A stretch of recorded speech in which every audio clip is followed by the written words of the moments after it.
Today, we are going to introduce you to the disaster recovery functionality in Curiosity Cloud. As with all sessions, we start by logging into our user console.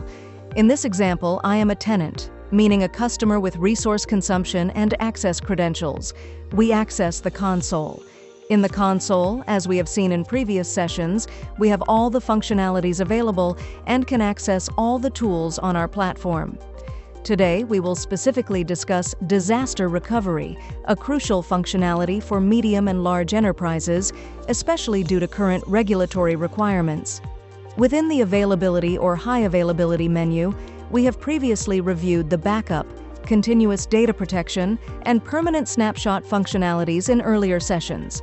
Today, we will focus on disaster recovery.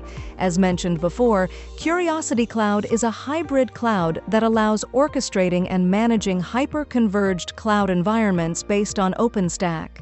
At the same time, we can also orchestrate and manage pure virtualization clusters in vCenter. This enables us to perform disaster recovery from one platform to another, whether cross-platform or homogeneous. In this example, we will perform a disaster recovery from the hyper-converged platform of Curiosity Cloud. We select the technology and access the disaster recovery menu, which is divided into 4 points. It is a very simple, intuitive, and easy-to-manage menu. First, we observe the status. In this case, we already have a disaster recovery policy configured, which provides us with the current protection status. For example, it shows that we have an RPO, recovery point objective, configured to synchronize every 24 hours from the primary site, in this case Mexico, to the secondary site in the United States. To create disaster recovery plans, it is important to remember that Curiosity Cloud is a federated cloud. This means we must have access to at least 2 different sites or availability zones. In my current configuration, I have access to multiple regions simultaneously. This allows me to create replication plans between different regions, sites, or even continents. The next step is to create a policy. A policy describes the RPOs and the sites involved. Let's create an example policy. In this policy, I decide the production site and the recovery site. In this case, I will select the United States as the production site and Mexico as the recovery site. The administrator has already configured different RPO policies. By default, I have a 24-hour RPO assigned, but I can request more frequent configurations, such as every 10 hours, 5 hours, or even every hour.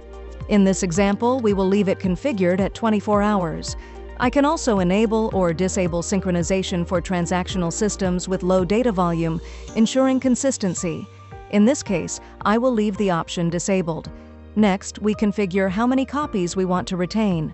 For example, I can set that in addition to daily copies, weekly or monthly copies are kept. This ensures flexibility in data retention according to our needs. Then, we select the virtual machines that will be associated with this policy. These can be workloads in production at the primary site, in this case the United States. Once the policy is configured, the system prepares the necessary volumes and resources at the secondary site, which in this case would be Mexico. Additionally, I can perform tests using the test option. This allows me to verify that the disaster recovery plan works correctly without interrupting production. For example, I select the recovery plan from Mexico to the United States and run a test. During this process, the volumes are replicated and virtual machines are created at the destination site, but they are not activated. In the Activities menu, I can monitor the progress of the test.